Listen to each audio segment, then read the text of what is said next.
प्रधानमंत्री नरेंद्र मोदी ने पाकिस्तान को ही दो टूक संदेश नहीं दिया, बल्कि उन्होंने अमेरिका को भी, राष्ट्रपति ट्रंप को भी संदेश दिया है। आज विदेश मंत्रालय की एक प्रेस कॉन्फ्रेंस हुई बाकायदा। उस प्रेस कॉन्फ्रेंस में यह साफ कर दिया गया कि कश्मीर मसले पर किसी भी तीसरे मध्यस्थ की कोई जरूरत हमें नहीं है, ना पहले थी ना आज है। और जो कुछ प्रधानमंत्री नरेंद्र मोदी ने बीती रात राष्ट्र के नाम संदेश में कही थी और जो आदमपुर एयरबेस पर कही थी, उनका सार कुल मिलाकर के ये है कि अब भारत बदल गया है। किसी भी हालत में हम किसी भी तरह की घुसपैठ, किसी भी तरह का आतंकवादी हमला, किसी भी तरह की हिमाकत को बर्दाश्त नहीं करेंगे। और जो एक न्यू नॉर्मल क्या कि अगर आतंकवादी अटैक हुआ, हमला हुआ, तो हम सीधे उसको युद्ध समझेंगे। और जो कुछ हुआ है पाकिस्तान के साथ, जिस तरह की पिटाई हुई है उसकी, जिस तरह उनके न्यूक्लियर अस्त्रों के बारे में सूचनाएं मिल रही हैं, उसको लेकर के तो अब बांग्लादेश भी कांपता हुआ दिखाई दे रहा है। पाकिस्तान का तो हाल ही बुरा है। मेरे साथ एक महत्वपूर्ण पैनल जुड़ रहा है, उसको जोड़ लेते हैं और चर्चा को फिर आगे बढ़ाते हैं। मेरे साथ तीन खास मेहमान जुड़ रहे हैं। दिल्ली से धीरेन्द्र पुंडीर साहब, और जालंधर से बाबा रामदास, और लखनऊ से वीरेंद्र नाथ भट्ट साहब। मैं पहले धीरेन्द्र जी आपके पास ही आता हूँ। आप कुछ महाभारत का सुना रहे थे, तो माइक अब आपके पास है जी। नहीं, दरअसल प्रधानमंत्री नरेंद्र मोदी की कल की जो चेतावनी थी वो तो बिल्कुल उसी तरह थी जब सभा में आकर भगवान श्री कृष्ण ने दुर्योधन को दी थी कि साफ तौर पर तुम धर्म के पक्ष में नहीं हो और तुमको ये मान लेना चाहिए कि तुम्हारा वध असंभावी है, क्योंकि ना तो तुम्हारे पास नैतिक कोई, तुम्हारा जो चरित्र है उसका पूरी तरह पतन हो चुका, तो इसलिए आपकी मृत्यु तो असंभावी है। या ये तक तो ठीक था। मैं सिर्फ ये बातचीत कर रहा था कि अभी तक जब महाभारत की दोनों सेनाएं सज गई थी, तो उस शाम से पहले ये तय किया गया कि आइए युद्ध के नियम तय कर लिए जाएं। और उस युद्ध के नियम आज तक हिंदू संस्कृति या सनातन संस्कृति आज तक उन युद्ध नियमों को मानती आ रही है, जबकि खुद भगवान श्री कृष्ण ने कहा है कि समय के साथ बदलता है सब कुछ। अब आपका जो उस समय का युद्ध का नियम था कि आप युद्ध से भागते हुए पर नहीं मारेंगे, आपने सफेद झंडा अगर लहरा दिया है तो तब नहीं मारेंगे, उसके बाद फिर आपने शस्त्र रख दिए तब नहीं, और भागते हुए यदि आपके बाल बिखर गए हैं तब भी नहीं मारेंगे, आप पेड़ पर चढ़ गए तो तब भी नहीं मारेंगे। और इसी को स्कंद पुराण में, मतलब जब देवासुर संग्राम में वृतासुर का वध कर चुके थे इंद्र, तो उन्होंने गुस्से में, चूंकि ये बहुत बड़ा गुस्सा था, तो उन्होंने भागते हुए दैत्यों का, जो सेनापतियों से विहीन हो चुका था दल, उसका वध करना शुरू किया। तो देवर्षि नारद वहां पहुंचे और उन्होंने कहा कि देवराज ये कर क्या रहे हो? तो उन्होंने कहा कि मैं तो इनका वध कर रहा हूं। उन्होंने कहा नहीं, भागते हुए शत्रु, शरण में आए हुए शत्रु और शस्त्र रखे हुए शत्रु का वध करना ब्रह्म हत्या है। तो हम आज तक ये समझ नहीं पाए कि वो जो हमारे मुखालिफ थे, जिनके लिए कहा गया था, उनमें भी धर्म का कोई अंश था।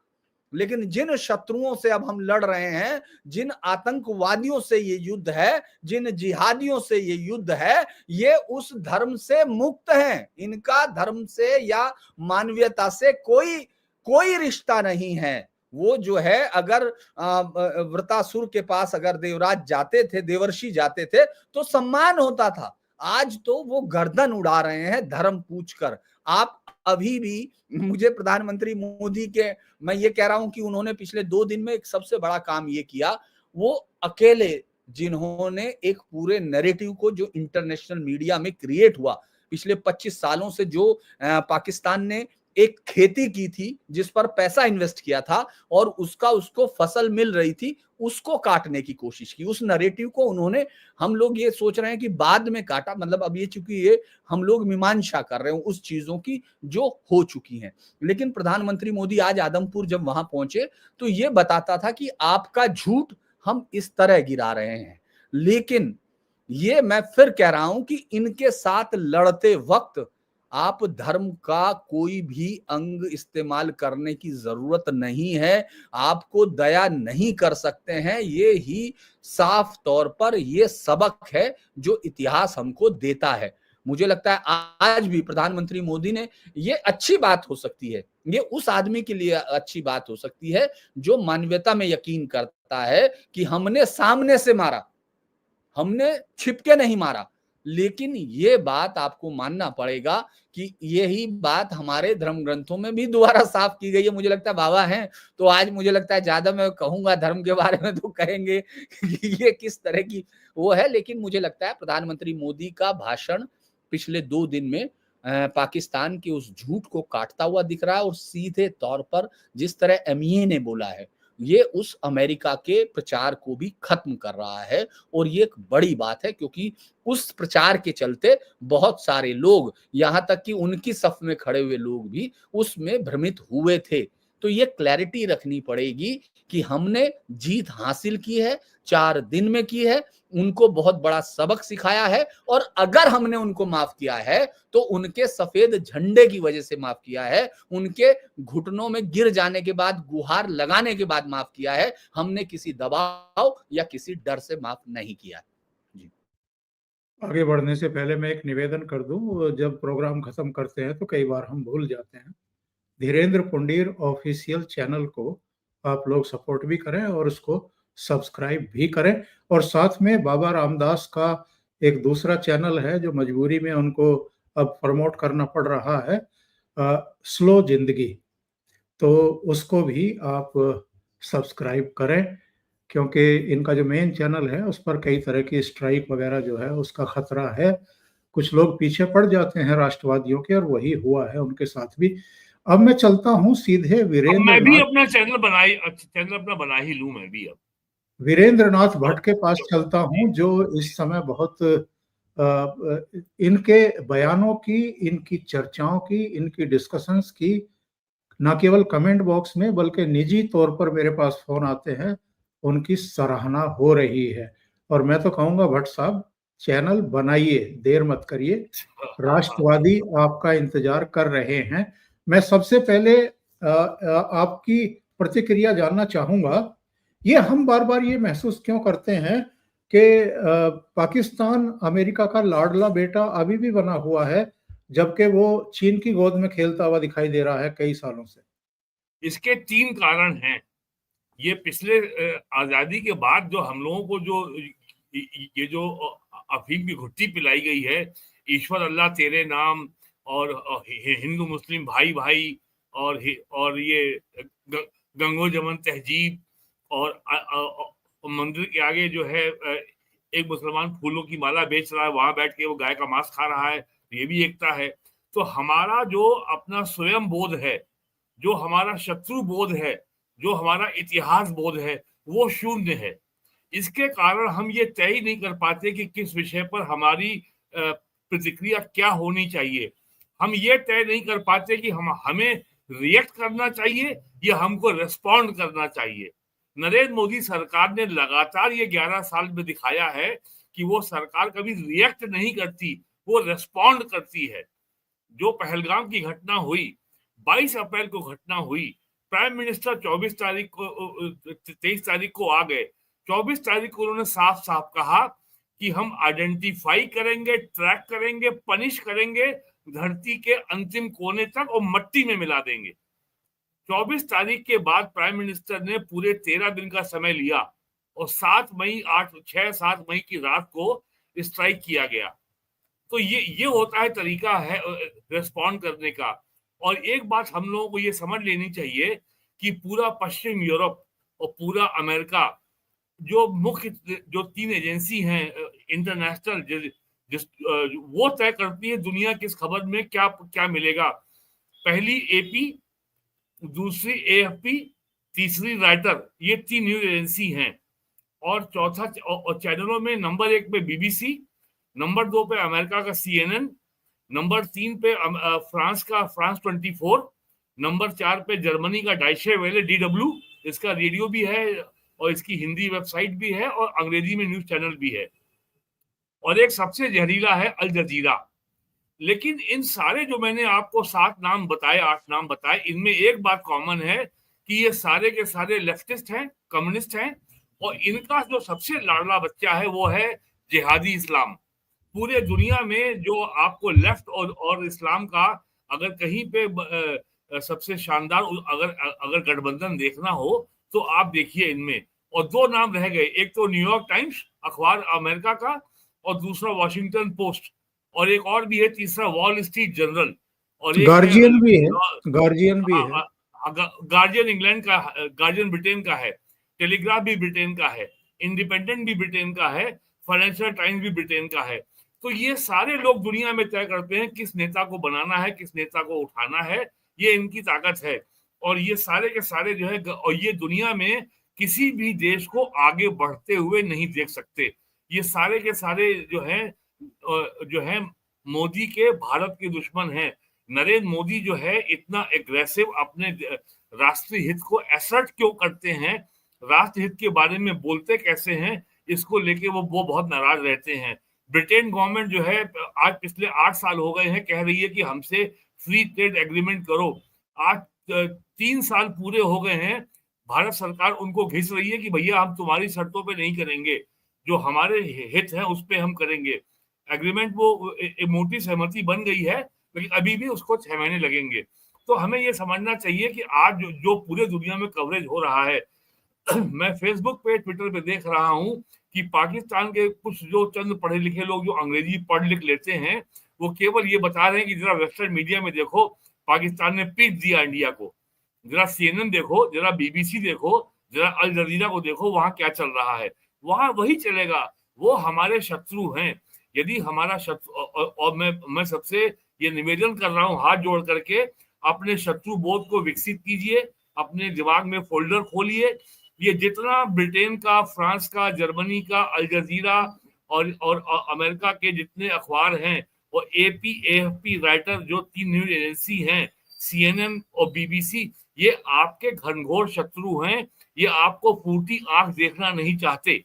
तो इसलिए और जो कुछ भी कवरेज हो रहा है, जो अभी घटना हुई है, BBC ने कहा कि पहलगाम में मिलिटेंट ने स्ट्राइक किया। भारत सरकार ने ब्रिटेन में इंडिया के हाई कमिश्नर ने बाकायदा लिखित प्रोटेस्ट किया। ये मिलिटेंट नहीं है, ये टेररिस्ट हैं, ये हुआ है। और अब सरकार ने फैसला कर लिया है कि इनसे इन्हीं के तरीके से निपटेंगे। मैं मानता हूं कि दुनिया में एक महान नेता योगी जी हैं जिनको विश्व की सर्वाधिक भाषाएं आती हैं, और उन्होंने ये बार बार कहा है, बाहर भी कहा है, असेंबली में भी कहा है, जो जिस भाषा को समझता है हम उससे उसी भाषा में बात करेंगे। तो मैं मानता हूं कि सबसे बड़े भाषा की ज्ञानी वही है दुनिया में, और ये उन्होंने करके दिखा भी दिया है पिछले 9 सालों में। उनका 9वां साल है सरकार में, 8 साल पूरे वैसे हो चुके। वो जो करते हैं, हर भाषा बोलने वाले को वो साफ हाँ साफ सुनाई पड़ता है और समझ में भी आता है। तो ये काम मोदी जी ने आज जो किया, आदमपुर में जाकर के उन्होंने आदमपुर के एयरबेस को हिसार जिले में पाकिस्तान ने कहा कि हमने उड़ा दिया, CNN ने कहा उड़ा दिया, BBC ने कहा उड़ा दिया। मोदी जी ने आज जहां पे अपनी मीटिंग एड्रेस की, वहां पर S-400 मिसाइल की बैटरी पीछे लगी हुई थी। उसके बगल में Su-29 जो सुखोई जेट है, फाइटर जेट है रशिया का, वो भी खड़ा हुआ था। उन्होंने पूरे ब्रिटेन, फ्रांस, अमेरिका, नेटो और यूरोपियन पावर्स को ये संदेश दे दिया, हम तुम पे निर्भर नहीं हैं, हमारा दोस्त रशिया है, हमें उससे S-400 मिला है, हमने उसके बदले में ठोक दिया पाकिस्तान को। हमारे पास अपनी डेवलप की हुई आकाश मिसाइल है जो हमने बनाई 1 करोड़ की, और तुमसे लेते तो तुम देते हमको 25 करोड़ की। हमने केवल उस आकाश मिसाइल से जो बोइंग का जो एयर डिफेंस सिस्टम था आप किराना हिल में, सरगोदा जिले में पाकिस्तान के एयरफोर्स बेस में, जहां पर पाकिस्तान ने अपने न्यूक्लियर बम रखे हुए हैं। उस बोइंग के एयर डिफेंस सिस्टम को हमारी आकाश मिसाइल ने उड़ा दिया और आप कुछ नहीं कर पाए। और हमने जो है चाइना और अमेरिका के डिफेंस का जो हथियारों का बाजार था, उसको बहुत कड़ी चोट पहुंचाई है इस पाकिस्तान की घटना से। चाइना का तो चाइना की तो कमर ही टूट गई।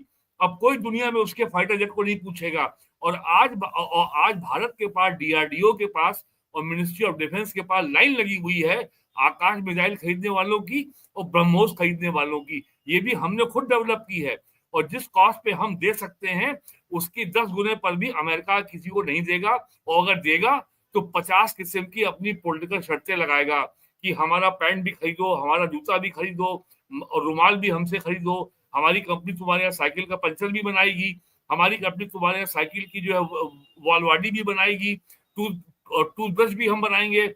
इतनी शर्तें लगाएगा। भारत कोई शर्तें नहीं लगाता। अब तो पाकिस्तानियों को डायपर की जरूरत पड़ेगी, तो डायपर भी ये उन देशों डायपर भी अमेरिका से आएगा, डायपर भी अमेरिका से आएगा। तो ये जो, तो हम लोगों को ये समझना चाहिए कि कोई भी देश, खास करके ये जो वाइट जो रेस है, यूरोप और अमेरिका के लोग, ब्रिटेन के लोग, इन लोगों ने पूरे दुनिया में पिछले 400 सालों में कम से कम 30 करोड़ लोगों की हत्या की है। लगातार इन्होंने 300 साल लूटा है पूरे अफ्रीका, एशिया को। उसके बल पर ब्रिटेन में आज ये ताकत है। वो 6 करोड़ की आबादी का देश और आज से 2 साल पहले उसका जीडीपी हमसे ज्यादा था। 6 करोड़ की आबादी का फ्रांस है और वहां पर कैपिटा इनकम $40,000 है। हम 140 करोड़ की आबादी के देश हैं और हमारे यहाँ पर कैपिटा इनकम जो है $2,500 है। तो ये उन्होंने लूटा है हमको और वो आज भी लूट रहे हैं। अब जो है, जो जैसे जैसे हम खड़े हो रहे हैं, एशिया के देश खड़े हो रहे हैं, आज के कम से कम अफ्रीका में 12 देश ऐसे हैं जहां एनुअल ग्रोथ रेट 6% या उससे अधिक है। इंडिया में भी 6.5% है और पूरे यूरोप में हर जगह स्टैग्नेशन है। 0.5%, 1% उनकी जो है ग्रोथ हो रही है। तो हमें अब जो है ये ब्रॉडर कॉन्टेक्स्ट में देखना चाहिए। और इन सबका पालतू कुत्ता है पाकिस्तान, यानी प्रॉक्सी है वो। इसलिए और यूरोप और अमेरिका को पाकिस्तान चाहिए ताकि उनको इंडिया जैसी इमर्जिंग, उभरती हुई पावर को आगे बढ़ने से रोकना है, परेशानी खड़ी करनी है, जो हमारे देश में जॉर्ज सोरोस के रूप में सामने आती है और उसके एजेंट्स बन के सामने आते हैं ये फर्जी किसान नेता पंजाब के और ये कांग्रेस की राहुल गांधी। और मैं तो कहता हूं कि ये लश्कर कांग्रेस भी है, ये जैशे कांग्रेस भी है, ये हिजबुल कांग्रेस भी है। ये भारतीय राष्ट्रीय कांग्रेस नहीं है, ये लश्कर कांग्रेस है। तो हमको अब हर विषय को संदर्भ में देखने की क्षमता को विकसित करना होगा।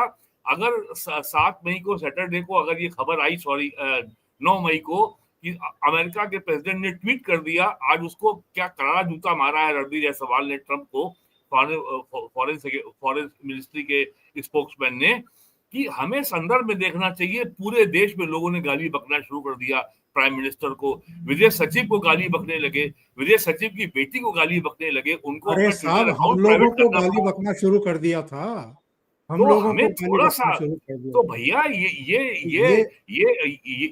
ये इंटरनेशनल रिलेशन का मामला है और ये डिप्लोमेसी का मामला है। ये T20 का ये IPL मैच आप नहीं देख रहे थे। अगर आपका रोष इस बात से है कि ये जो है, ये जो माहौल गरमाने से IPL का मैच कैंसिल हो गया, तो कृपा करके आप IPL ही देखिए, भारत देश को भूल जाइए आप। धीरेन जी, एक बार मैं धीरेन जी को जोड़ लेता हूँ। अंतिम बात, तो ऐसे पप्पुओं की जरूरत देश को नहीं है। जी, धीरेन जी कुछ कहना चाह रहे थे, फिर मैं बाबा जी को जोड़ता हूँ। मैं सिर्फ ये बता रहा हूं कि एक डिप्लोमेट को डिमार्श देके कल 24 घंटे में छोड़ने के लिए कह दिया पाकिस्तान को। वो एक खबर थी जो वीरेन जी उसको और ज्यादा बेहतर तरीके से बताएगा। क्या छोड़ दिया पाकिस्तान? नहीं, एक डिप्लोमेट को पाकिस्तानी, उसको भारत ने 24 घंटे में यहां से जाने के लिए कह दिया है, उसकी गतिविधि। अरे आप ये सोचिए, जून 2023 में भारत सरकार ने सीधे 41 डिप्लोमेट को निकाल दिया कनाडा के। सेकेंड वर्ल्ड वॉर के बाद ये पहली घटना है जब किसी तीसरी दुनिया के देश ने एक व्हाइट देश के 41 डिप्लोमेट को, जो कि नेटो का मेंबर है, जो कि G7 का मेंबर है, जो कि अमेरिका का चिंटू है, जो कि ब्रिटेन ने क्रिएट किया था हमारे लूटे हुए पैसे से, उसको निकाल दिया। और वो कुछ वीरेन जी, बस उनको लगा अच्छा दुनिया में हमारी हुकूमत थी, हमारे आदमी को निकाल दिया, क्या कर लिया भाई वीरेन जी, आपने? वीरेन जी, मैं फिर जी जी आपके जी पास आता हूँ। जी जी जी तो जी, बिल्कुल बिल्कुल बाबा जी, बिल्कुल। मैं ये जानना चाह रहा हूँ, आज तो आपके पड़ोस में प्रधानमंत्री पहुंचे हुए थे और उन्होंने जो कुछ कहा है संक्षेप में बता देता हूँ कम शब्दों में, ताकि आपके बोलने का टाइम ज़्यादा रहे। उन्होंने कहा कि भारत में निर्दोष लोगों का खून बहाने का एक ही अंजाम होगा, विनाश और महाविनाश। जिस पाकिस्तानी सेना के भरोसे ये आतंकवादी बैठे थे, भारत की सेना, एयरफोर्स और नेवी ने उस पाकिस्तानी सेना को भी धूल चटा दी। उन्होंने ये भी कहा कि पाकिस्तान में ऐसा कोई ठिकाना नहीं है जहां बैठकर आतंकवादी चैन की सांस ले सकें। हम घर में घुसकर मारेंगे और बचने का मौका तक नहीं देंगे। हमारे ड्रोन्स, मिसाइलों के बारे में सोचकर पाकिस्तान को कई दिन तक नींद नहीं आएगी। और मैंने इसीलिए कहा था वो वीरेन जी की टिप्पणी पर कि अमेरिका को अब डायपर भी, उसकी सप्लाई भी बढ़ानी चाहिए पाकिस्तान में, क्योंकि ये सब रात को अब डायपर पहन करके ही सोएंगे। इनकी ये हालत कर दी है भारत ने। और सबसे बड़ी बात जिस पर मैं टिप्पणी भी चाहूंगा, आगे बढ़कर के देश का नेतृत्व कर रहे हैं, सेना का नेतृत्व कर रहे हैं प्रधानमंत्री मोदी, और पाकिस्तान को, बांग्लादेश को, चीन को, सबको संदेश भेज रहे हैं कि ये अब 62 वाला भारत नहीं है, ये पूरी तरीके से बदल चुका है। अब हम नहीं सहेंगे, अगर कोई वार करने की गुस्ताखी करेगा तो नहीं छोड़ेंगे। सर धन्यवाद। मैं सबसे पहले धीरेन्द्र भाई की एक बात बता दूं कि धर्म युद्ध के नियम तो तय किए गए थे, पर वो नियम 10 दिन में ही टूटने शुरू हो गए थे। जब जयद्रथ वध हुआ या अश्वत्थामा को जब मारा गया, या जब दुर्योधन की जांघ गदा युद्ध में तोड़ी गई थी ना, तो कृष्ण जी ने रास्ते सब सुझा दिए थे कि सारे नियम सही हैं, पर जो सबसे बड़ा नियम है कि युद्ध में जीतना सबसे ज्यादा महत्वपूर्ण है। तो तब धर्म युद्ध में ये सबसे बड़ा नियम पहले यही तय किया गया था कि किसी भी कीमत पे जीतना है, पहली बात। और आप वीरेंद्र सर एक बहुत अच्छी बात बता रहे थे कि योगी जी बहुत भाषाएं जानते हैं, और जो जो जो जो जो भाषा समझता है उसी में उसको समझाया जाएगा। सर, सारी भाषाओं के बाद एक और भाषा होती है जिसको गूंगा बहरा भी समझता है, वो होती है डंडे की भाषा। दुनिया की कोई भी भाषा बोलने वाला व्यक्ति को डंडे की भाषा जरूर समझ में आती है। और योगी मोदी जी ने सर जो डंडा उठाया है ना, वो आज कल का जो मोदी जी का भाषण और आज का उनका जो संबोधन था आदमपुर एयरबेस में, और आज जो विदेश मंत्रालय के प्रवक्ता जायसवाल साहब का जो उद्बोधन था, उससे एक बात समझ में आई कि सर भारत अब वो पुराना भारत नहीं है। भारत का वो जो ना, वो पूरा हमारा जो सोचने का तरीका ही, हमारा डॉक्ट्रिन ही बदल चुका है। अब ये जो नया भारत है ये घर में घुस के मारेगा। सर वो आज मैं एक कोई मिस्टर कूपर हैं, उनको बड़े एक्सपर्ट हैं वो युद्ध के, उनका एक बड़ा इंटरव्यू टाइम्स नाउ पे और विभिन्न चैनल्स पे बहुत ज्यादा चल रहा है। तो उन्होंने कहा था कि जहां उनका वो जो किराना हिल्स में जहां उनके आलू प्याज रखे थे, किराने की दुकान में, कि उस किराने की दुकान में 2 रास्ते थे, एक आगे से एक पीछे से।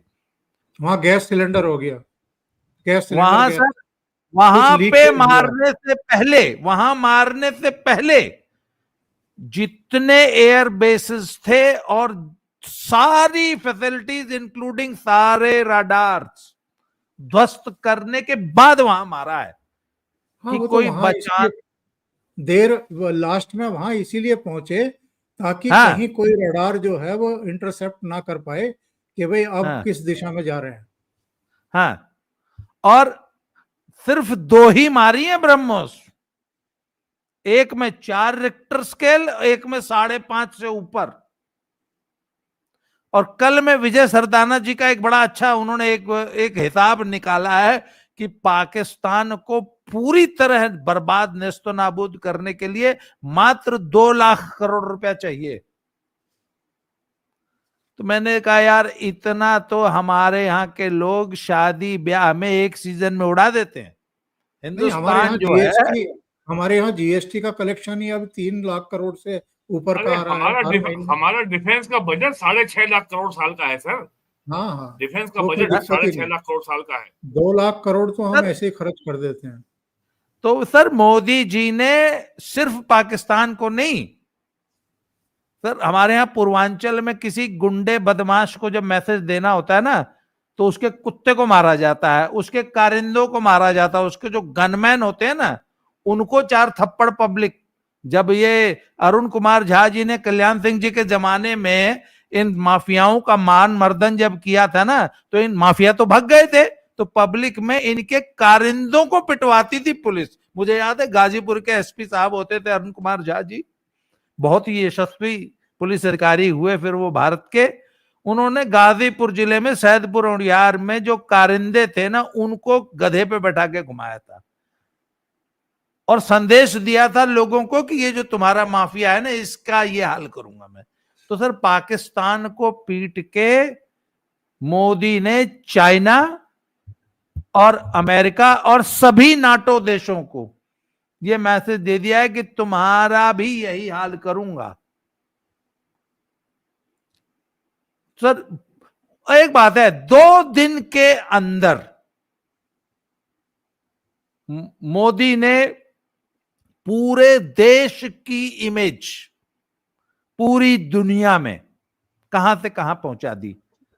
नाउ हमें कोई बनाना रिपब्लिक ढुलमुल देश है, सीधे साधे है, धर्म युद्ध लड़ने वाले लोग कह के खारिज नहीं कर सकता आप कोई। हम 2 दिन में अच्छे अच्छों को, आपकी जो ये बंदर घुड़की थी ना कि हमारे पास पाइया पाइया के हैं आलू प्याज, पाव पाव भर के हैं। हाँ सर वो आज कूपर कह रहा था कि ये हाल बना दी कि अब अगले पता नहीं कितने हजार साल तक उस गुफा में नहीं जा सकते। 1000 साल तो रखा लगेगा, है सब कुछ। 1000 साल लगेगा। हाँ लेकिन बाबा जी एक बात तय हो गई है, अब चाहे दिसंबर में हो, अब युद्ध अवश्यम भावी है। पाकिस्तान चुप बैठने वाला नहीं है। उनके अंदर जो इस्लाम का जहर भरा है और पिछले 78 ईयर से, और उनके अंदर जो जो वो बदले की आग में, अपमान की जो आग में जल रहे हैं, वो उनको चुप नहीं बैठने देगी। उनके पास भले कुछ ना हो लेकिन वो हरकत से बाज नहीं आएंगे। और प्राइम मिनिस्टर ने अपने स्पीच में एक बात बहुत कल साफ कर दी थी कि आतंक को समर्थन देने वाली सरकार और उनके सरपरस्त और आतंकवादियों में अब कोई समर्थन नहीं, अब कोई फर्क हम नहीं मानेंगे। यानी प्राइम मिनिस्टर ने एक झटके में 2 काम किए। पाकिस्तान को बिना पूरा साफ साफ कहे एक टेरर स्पॉन्सरिंग कंट्री घोषित कर दिया, और दूसरे पाकिस्तान का जो स्टेटस है वो हमास के बराबर का बना दिया, ये कह करके कि हर अब आतंकी घटना will be an act of war. Israel अगर हमास एक रॉकेट छोड़ता है इजराइल के ऊपर, तो इजराइल तुरंत 20 रॉकेट मारता है उनके ऊपर। तो यही अब हम करने वाले हैं। और ये पूरे इस्लामिक वर्ल्ड में ये अब मैसेज चला गया है कि इजराइल के बाद जिहादियों को पीटने वाला एक देश अब पूरी ताकत से मैदान में आ गया है, दूसरा उसका नाम है भारत। जितना खर्चा सर एक इजराइल, काम और सर इसी लगे ना सर 1 मिनट प्लीज, इसी हाँ, सफाई अभियान में इसी लगे सर, ये जो आधा मोर्चा हमारे यहाँ है ना इसकी भी सफाई कर देनी चाहिए। ये अपने आप ठीक हो जाएगा, देखिएगा अभी आप, बाबा जी रहेंगे यूपी में कर देंगे, आधा उन्होंने काफी कर दिया है जी। धीरेन्द्र में श्रावस्ती में चल रहा है। धीरेन्द्र जी के पास चलते हैं। धीरेन जी, आज विदेश मंत्रालय की तरफ से प्रेस कॉन्फ्रेंस की गई और रणधीर जायसवाल ने क्या धुलाई की है डोनाल्ड ट्रंप की। बिना नाम लिए जो वो उछल रहे थे डे वन से, और 1000 साल पुरानी समस्या बता रहे थे कश्मीर को। लेना एक ना देना दो, कोई ज्ञान नहीं इस पूरे क्षेत्र के बारे में, कश्मीर के बारे में कोई ज्ञान नहीं, बंटवारा कब हुआ इसकी कोई जानकारी नहीं, 47 से और 2025 1000 साल कैसे हो गए। दूसरे, उन्होंने एक और बहुत गलत बात कल प्रधानमंत्री के राष्ट्र के नाम संबोधन से ठीक पहले कही। उन्होंने कही कि हमने दोनों देशों को धमकी दी थी कि अगर आप लोगों ने युद्ध विराम नहीं किया तो हम आपके साथ ट्रेड नहीं करेंगे। इस धमकी से मतलब हो सकता है पाकिस्तान डर जाए, लेकिन भारत तो क्यों डरेगा। तो आज भारत ने स्पष्ट कर दिया कि कश्मीर का कोई हल, और वो क्या कौन से मुद्दे हैं वो कल प्रधानमंत्री ने स्पष्ट कर दिया, टेरर और पाकिस्तान के कब्जे वाला कश्मीर का हिस्सा, बस इन दो मुद्दों पर चर्चा करेंगे, कोई तीसरा मुद्दा है नहीं। तो कभी भी चर्चा होगी दोनों देशों के बीच में होगी, कोई तीसरा मठाधीश, कोई तीसरा बंदर नहीं आकर के फैसला करेगा। तो इससे बड़ी इंटरनेशनल बेइज्जती और क्या होगी डोनाल्ड ट्रंप की, जो समझ ही नहीं रहे थे। क्योंकि उनके बयान के बाद कि हमने मध्यस्थता कराई है, प्रधानमंत्री ने कोई ट्वीट नहीं किया, कोई बयान नहीं दिया, उस बयान को रीट्वीट भी नहीं किया, बिल्कुल एकदम चुप थे। इसका मतलब ये है कि चुप रह करके भी अमेरिका को मैसेज दिया जा रहा था, और अब तो ऑफिशियली रणधीर जायसवाल ने प्रेस कॉन्फ्रेंस करके उनको जवाब दे दिया। दरअसल इसके साथ साथ एक और जो खबर थी वो ये आ रही है कि भारत टैरिफ लगाने के लिए अमेरिकन कुछ गुड्स पर तैयारी कर रहा है, बाकायदा उसके लिए मीटिंग्स हो रही हैं। तो जो उसने ये सोच कर उछल कर रोटी को तोती इस उम्र में कहना, मुझे लगता है उसको लग रहा होगा ये अच्छा है, लेकिन लोग ये जानते हैं कि ये उम्र अब रोटी को तोती कहने की नहीं है। तो जो जिस तरह से ट्रंप जो है कि मैं पहले जाके चेयर पे बैठ जाऊं, उस तरह का बिहेव था। ये कोई एक जो राष्ट्र हैं, जिस तरह की स्वतंत्रता तमाम राष्ट्रों को होती है, चाहे वो छोटा राष्ट्र हो, चाहे बड़ा राष्ट्र हो, चाहे, और हम तो दुनिया के सबसे ज्यादा बड़े डेमोक्रेटिक कंट्री हैं, जिसकी डेमोक्रेसी सबसे ज्यादा है और थ्राइविंग है। मतलब उसमें एक जो जिस तरह की जीवंतता है वो तमाम जगह दिखती है, क्योंकि अमेरिका में भी इतनी डाइवर्सिटी नहीं है। लेकिन उसके आप उनके हेड्स के साथ उससे पहले जब वो प्रेस कॉन्फ्रेंस करने जा रहे हो, आपको मालूम है क्योंकि वो उससे पहले अनाउंस हो चुका था, तब आप इस तरह का बिहेव करते हैं, तो आप ये उम्मीद मत कीजिए कि भारत जो है या प्रधानमंत्री मोदी इस बात को कोई आसानी से जाने देंगे। तो कल ही जिस तरह से देखिए आप, ट्रंप का हौसला और बढ़ जाता है जब आप किसी को सजा नहीं देते तो उसका हौसला और बढ़ता है। जब पहली बार हुआ तो जिस तरह की भारत ने एक गरिमापूर्ण चुप्पी रखी कि शायद ये चलिए एक वो हो सकता है कि, लेकिन पाकिस्तान के प्रधानमंत्री, पाकिस्तान के सूचना प्रसारण मंत्री, पाकिस्तान के विदेश मंत्री और उप प्रधानमंत्री, दो इसाक डार से लेके तमाम लोगों को, उन सब ने बार बार झुक के जमीन को चूम के अमेरिका को जिंदाबाद कहा और इस युद्ध के लिए।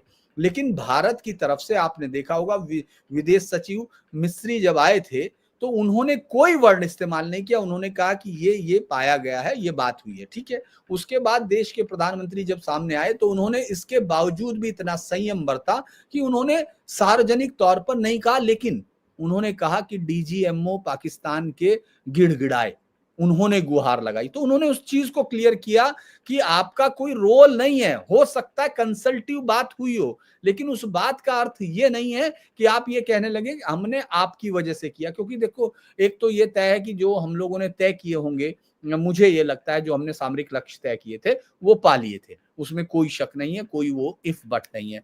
दूसरा ये था कि आज, क्योंकि उसमें कश्मीर का भी जिक्र किया, कश्मीर अमेरिका के लिए वो नस है, वो जो चाहता है, क्योंकि ये एक स्टेट अगर पाकिस्तान या पहले तो बहुत अरसे तक जो है अगर आप कश्मीर जाते थे तो अमेरिका का बहुत बड़ा मतलब वहां के लीडर्स को पैसा मिलता था, वहां के अखबार जो है पूरे अमेरिका के और वहां के बहुत सारे लोगों ने किताबें लिखी हैं। मतलब आप ये, मैं कई बार ये सोचता था उस वक्त भी और उस समय बोलता भी था कि दुनिया के किसी भी देश में किसी दूसरे राज्य के लिए, किसी दूसरे देश के राज्य के लिए इतनी किताबें दुनिया में कहीं नहीं लिखी गई।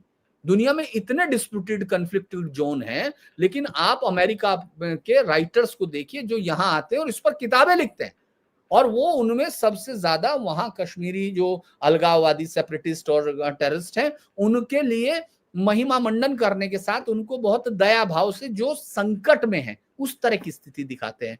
तो उसका जवाब जब आज विदेश एमईए ने, इससे ज्यादा बड़ी सीधी चेतावनी अमेरिका को नहीं हो सकती, क्योंकि देखिए हमको जरूरत है, क्योंकि हम बिजनेस में आपके साथ हैं, हमको हाई एंड की टेक्नोलॉजी चाहिए, इसमें कोई शक नहीं। देखिए हम आंखों में जो है सुरमा डाल के नहीं बंद कर सकते। आप ये सोचिए कि आपको, अगर अमेरिका की हम बात करते हैं तो अमेरिका से हमको बहुत सारी टेक्नोलॉजी, चाहे वॉर की हो चाहे बहुत सारे जो हाई एंड की टेक्नोलॉजी है वो सबकी जरूरत है, और हम बिजनेस में भी फायदे में हैं जो अमेरिका के साथ हमारा ट्रेड है। लेकिन इसका ये मतलब नहीं है कि भारत आपकी जो बच्चों की तरह क्लास लेना चाहते हो उसको सहेगा, क्योंकि आपको कई लोग दिखा चुके हैं। भारत ने थोड़ा सा मुझे लगता है कि देरी की थी, वरना इसका जवाब पहले ही दिन आना चाहिए था। लेकिन हो सकता है, ये देखिए हम लोग, चूंकि हम लोगों की फाइलों तक रीच नहीं होती है, हम लोग सिर्फ एक असेसमेंट देखते हैं, तो वो कल जब जवाब नहीं दिया उस दिन विक्रम मिस्री ने नहीं दिया, आज कल पीएम ने नहीं दिया, और आज उन्होंने क्लियर कट सीधे तौर पे कह दिया कि आपकी कोई भूमिका नहीं। अमेरिका हमेशा चाहता, आपने जो सवाल पूछा था, दरअसल अमेरिका का पाकिस्तान इसलिए हमेशा चहेता बना हुआ रहता है, या अमेरिका कश्मीर का बंदर इसलिए बनना चाहता है 2 बिल्लियों की लड़ाई समझकर, क्योंकि उसको मालूम है कि एक लैंड उसके पास है जहां उसको किराए के योद्धा मिलते हैं, जहां किराए के उसके लिए लड़ने वाले मिलते हैं। और पाकिस्तान ने पिछले 77 सालों में दुनिया के अकेले ऐसे देश के तौर पर अपनी एक पहचान बनाई है जो पैसे लेके किसी के लिए भी लड़ता है, उसके लिए किसी चीज के कोई मायने नहीं है। वो कभी पाकिस्तान चाइना से लेता है पैसे, इससे पहले अमेरिका से पैसे लिए, और उससे पहले वहाबिज्म मूवमेंट के लिए सऊदी अरब से पैसे लिए, और शुरुआत में सीटो और सेंटो के लिए फिर वेस्ट से पैसे लिए। तो वो एक ऐसी जगह है जहां किसी लोकतंत्र या किसी डेमोक्रेसी का कोई अस्तित्व नहीं है। लोग ये जानते नहीं है पाकिस्तान के इतिहास के बारे में, क्योंकि वुडेरे आज तक वहां खत्म नहीं हुए हैं। हजारों एकड़ की जमीन आसिफ अली जरदारी हो या तमाम जगह, आज तक वहां भुट्टो जैसे सर 90,000 एकड़ जमीन है एक ही वडेरे के पास, 90,000, 1,00,000। हाँ, मैं बताना चाह रहा दर्शकों को कि आप ये समझने की जरूरत है कि पाकिस्तान इसीलिए अमेरिका के लिए लाडला देश बना रहता है, क्योंकि अमेरिका का ईरान के साथ झगड़ा है। ईरान के साथ झगड़े के लिए ईरान से सीमा मिलती है पाकिस्तान की। अमेरिका का चाइना के साथ सीधा फ्यूचर, अमेरिका चाइना से पाकिस्तान मिलता है, इधर से अफगानिस्तान में हमेशा से आतंकी, तो उसके साथ पाकिस्तान मिलता है। और हिंदुस्तान को वो अब आगे चेक करना चाहता है। अमेरिकन थिंक टैंक ये जानता है कि 2047 तक भारत की अगर ये गति बनी रहती है तो उसके वर्ल्ड ऑर्डर में एक नई जगह होगी। तो अमेरिका कभी भी, कोई भी आपने देखा हो रिटायर कौन होना चाहता है, तो अमेरिका भी होना नहीं चाहता। लेकिन हिंदुस्तान ने बहुत सौम्यता और दृढ़ता दोनों का इस्तेमाल करके आज उसको बताया। मुझे लगता है कि ट्रंप को शायद समझ तो नहीं आएगी, क्योंकि अगले 4 साल तक हमको उसी के साथ जीना है, पूरी दुनिया को उसी के साथ जीना है। लेकिन उसकी कार्यप्रणाली ये है कि आज नेटो अल्टरनेट बना रहा है। आज उसके सामने कनाडा का एक वो प्रधानमंत्री जीत गया जिसकी पार्टी अभी कम से कम सबसे ज्यादा नीचे जाने वाली थी इतिहास में, वो जीत के वापस आ गया क्योंकि उसने अमेरिका को चैलेंज किया। आप डेनमार्क में देखिए, जिस कंट्री को हम आज के समय स्कैंडिनेवियन कंट्रीज को हम मानते हैं कि वो शांति के इलाके हैं, वो उसके सामने चैलेंज देते हैं और उसका प्राइम मिनिस्टर वहां जाता है जिस ग्रीनलैंड को लेने की बात अमेरिका कर रहा था। तो अमेरिका सब तरफ से मुझे लगता है इस समय बहुत मैशी उसमें है, और भारत की उसको चेतावनी बहुत आसानी से, क्योंकि क्वाड पर भारत को अब नहीं तो कल सोचना होगा कि आप लोग मेरे साथ उस वक्त खड़े नहीं थे। वेस्ट के मीडिया को सोचना पड़ेगा कि आपको अपने देश का हित चाहिए या आप पाकिस्तान स्पॉन्सर्ड और पाकिस्तान के पैसे पे पल के इस एक नैरेटिव दूसरा बनाने की कोशिश करते हैं। जिनका जिक्र आप कर रहे थे अभी, बाबा रामदास जी ने जिसका जिक्र किया, कूपर का, उन्होंने लिखा है कि मैं तो किताब में लिखूंगा, लेकिन वेस्ट के मीडिया को यह देखना है कि किस तरह से वो इस जीत को, हिंदुस्तान की क्लियर कट जीत को किस तरह से वो मैनिपुलेट कर रहा है। तो ये मुझे लगता है कि अमेरिका को इससे सीधी चेतावनी और हो नहीं सकती। बिल्कुल सही कह रहे हैं धीरेन्द्र जी। यहाँ बाबा पे मैं जी। एक बात जोड़ दूं कि जो बात आपने कही अभी क्वाड की, तो हम अमेरिका के जो है कि हम प्रॉक्सी बन करके चाइना से हम नहीं भिड़ेंगे ताकि चाइना की अमेरिकन इंटरेस्ट को हम सर्व करें। हाँ, हमारा क्या इंटरेस्ट है, चाइना से कैसे संबंध हम रखेंगे, ये हम अपने हितों के आधार पर तय करेंगे। हम अमेरिकन इंटरेस्ट के लिए चाइना से हम थोड़ी भिड़ने वाले हैं। ये बात अमेरिका को ये बात अखरती है अमेरिकन को।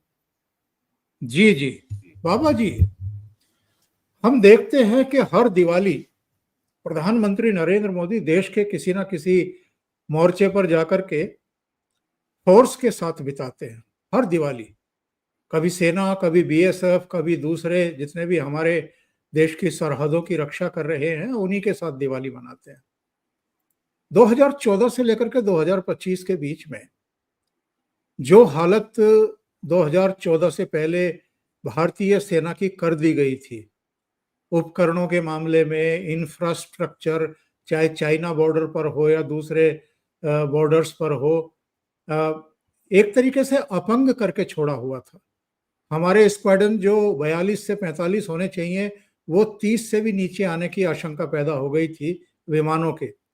तो विमान खरीदने शुरू किए, चिनहुक और दूसरे हेलीकॉप्टर खरीदने शुरू किए, जिनमें हम टैंक तक उठा करके दूसरी जगह ले जा सकते हैं। तो मेरा कहने का आशय ये है कि 1 रैंक 1 पेंशन जैसी योजना सैनिकों के परिवारों के लिए लेकर के आए। वो सेना क्यों ना इनके साथ कंधे से कंधा मिला करके देश के लिए सब कुछ न्योछावर करने को तैयार होगी।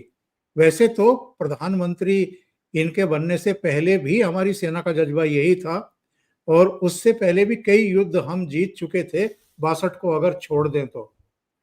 लेकिन सेनाओं को मजबूत करना, सेनाओं का मनोबल बढ़ाना, उनको स्ट्रेंथ करना, और जो इक्विपमेंट केवल सेना के, लड़ने वाली सेना के पास नहीं, जो डीआरडीओ के बनाए हुए हैं, जो हमारी इसरो के बनाए हुए हैं, वो चाहे सैटेलाइट हो या दूसरे हों, और जो हमारे पुराने एयर डिफेंस सिस्टम थे, उनको अपडेट करना, उनको कंप्यूटराइज करके अपडेट करना, ये सारी चीजें हुई हैं, तब हमारा डिफेंस इतना मजबूत हुआ है और हमारा जो आक्रमण है वो भी इतना धारदार हुआ है। आज प्रधानमंत्री नरेंद्र मोदी ने आदमपुर में जो महत्वपूर्ण बात कही है, वो सेना के अदम्य साहस की सराहना की है, और ये कहा है कि हमारी सेना है जो इनको पाकिस्तान के किसी भी कोने में ये छिप जाएंगे तो इनको ढूंढ निकालेगी और मारेगी। ये जो सेना का जज्बा बढ़ाने वाला नेतृत्व है, ये सेना को और ही एक धार दे देता है, एक आत्मविश्वास दे देता है, एक नया जोश भर देता है। सर मैं एक बात बताऊं, सेना में ना एक वाक्य प्रचलित है कि the machine doesn't matter, the man sitting behind the machine matters. आप कितना भी उत्कृष्ट उन्नत मशीन, इक्विपमेंट, हथियार सैनिक को दे दीजिए, यदि सैनिक का मनोबल और सैनिक की ट्रेनिंग और देश के प्रति लड़ने और जान देने का उसका जज्बा अगर ये कॉम्प्रोमाइज्ड है तो वो हथियार कुछ नहीं कर सकता। सर मोदी ने जो सबसे बड़ा काम किया है ना, उन्होंने सेना का मनोबल बहुत बढ़ाया। और सर सेना, क्योंकि मैं तो, मेरे पिताजी सेना में रहे, 32 साल उन्होंने नौकरी की, और मेरा तो जन्म, लालन पालन, शिक्षा, पढ़ाई लिखाई, यहां तक कि मेरी शादी और मेरे बच्चे का जन्म तक आर्मी क्वार्टर में हुआ है। मैंने एक चीज देखी सर, उस जमाने में सैनिक एक बात कहा करते थे कि यार हमारे नेता इतने करप्ट हैं और इनके लिए हम जान दे रहे हैं, इनकी वजह से हम जान दे रहे हैं। आज सर हिंदुस्तान का हर सैनिक मोदी की ईमानदारी की और राष्ट्र के प्रति मोदी की निष्ठा, मोदी की देशभक्ति की कसम खाता है। उसके लिए जो सबसे बड़ा मोरल बूस्टर है वो यह है कि मेरा नेता देशभक्त है, उसके लिए राष्ट्र प्रथम है। और सर इसके सर बाद में इक्विपमेंट, ट्रेनिंग, हर चीज उसके बाद मैटर करते हैं। आज सेना का जो मोराल है ना सर, वो बहुत हाई है। और सर मोदी जी का क्या है, वो उनका कहते हैं ना कि यार उनका कौन सा परिवार है, उनके लिए तो भारत के 140 करोड़ नागरिक ही उनका परिवार। तो जिस देश में मोदी योगी जैसे नेता हैं जो टोटली सेल्फलेस होकर देश के लिए दिन रात कार्य कर रहे हैं, तो सर फौजी इस सिविलियंस की, आप एक बात बता दूं आपको, सिविलियंस मोदी की आलोचना करते हुए मिल जाएंगे, पर मैंने आज तक कोई फौजी मोदी की आलोचना करता नहीं देखा। तो सर बात यह ना कि यही जो मनोबल मोदी ने बढ़ाया है ना देश का, सेना का, सैनिक का, यही सबसे ज्यादा इंपॉर्टेंट है। अरे बाबा जी, श्रीनगर में लाल चौक पे ना पहले मनमोहन सिंह के समय तिरंगा बिछा करके उसके ऊपर गाय काटी जाती थी और सेना के जवान देखते रहते थे।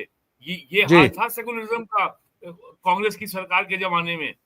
10 मीटर लंबा झंडा बिछाते थे, वो बाकायदा तिरंगा लेकर के आते थे और उसके ऊपर गाय काटते थे और बाकायदा और सैनिकों को टॉन्ट करते थे कि देखो तुम्हारी मां को काट रहे हैं, आके बचा लो। ये हाल था सेकुलरिज्म का पूरे कश्मीर में मनमोहन सिंह के, सोनिया गांधी की सरकार के समय।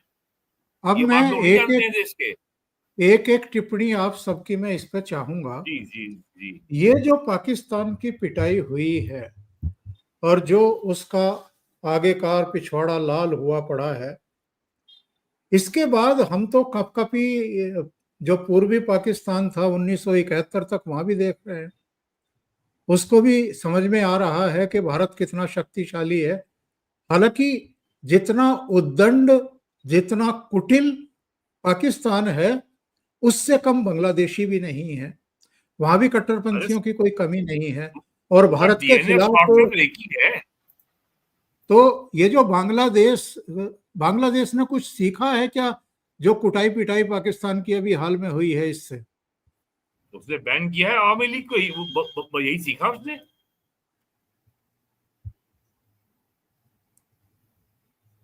धीरेन्द्र जी।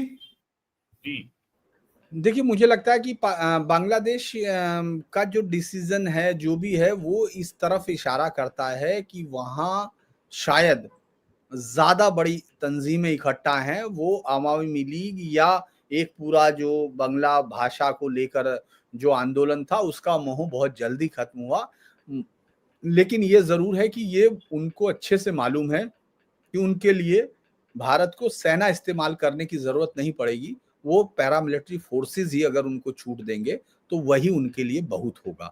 ये मुझे लगता है उनको पता चल गया होगा। बाबा जी। सर मुझे तो लगता है कि बांग्लादेश को ये डीप स्टेट की जो कॉन्स्पिरेसी थी कि किसी तरह बांग्लादेश से उलझा दिया जाए, पर सर भारत के सामने बांग्लादेश की कोई औकात ही नहीं है। और बांग्लादेश के पास सिर्फ एक न्यूसेंस वैल्यू है कि वो अपने यहां से हमारे यहां जो अवैध बांग्लादेशियों का इन्फिल्ट्रेशन और वहां पे रह रही हिंदू पॉपुलेशन का उत्पीड़न, सर यही दो फैक्टर्स थे। और मुझे नहीं लगता कि बांग्लादेश कोई बहुत इंपॉर्टेंट प्लेयर है इस रीजन में। और ये बांग्लादेश का तो सर मैं समझता हूं कि अध्याय खत्म मान लेना चाहिए। जब आप सिर्फ 2 दिनों में पाकिस्तान का इलाज कर सकते हैं। आज एक वो लिस्ट आई है जिसमें बताया गया है कि 8 एयरक्राफ्ट हैं सर जो मारे हैं 2 दिनों में।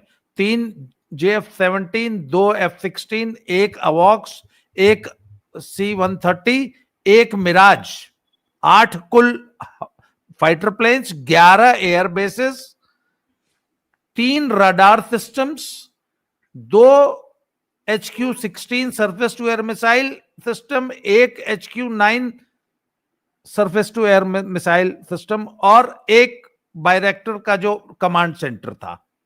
हाँ, करीब उनका 7-8 बिलियन डॉलर का नुकसान है टोटल।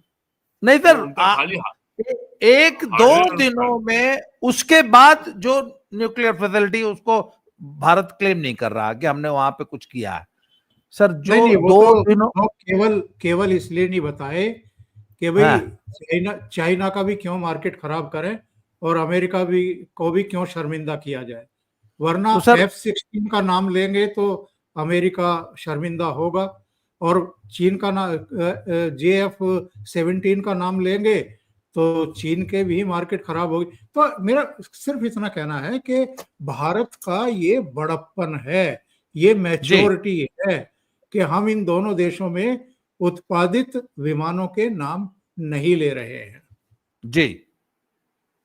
गवर्नमेंट के स्तर पर। हम और आप तो लेंगे, हमें क्या परेशानी है, हम तो सारी चीजें बताएंगे लोगों को कि भाई ये दुनिया हुआ। के हथियारों के अंतर्राष्ट्रीय बाजार में सारी बातें छुपती नहीं है, सब पहुंच गई है दुनिया में। दुनिया को मालूम हो गया, जो बड़े बड़े हथियार के जो खरीदार देश हैं उनको पता है कि चाइना का माल जो है चल गया तो शाम तक वरना चांद तक है, उनका हर माल कबाड़ होता है। सर वो एक फौजी अफसर मित्र है मेरे, वो बता रहे थे कि सबसे पहले रडार सिस्टम मारा, फिर एयर डिफेंस सिस्टम मारा, फिर एयरबेस मारे। और वो एक फैसिलिटी ऐसी थी जहां लॉकहीड मार्टिन का पूरा टेक्निकल स्टाफ बैठता है जो JF-16 की मेंटेनेंस करता है, वो मरे हैं।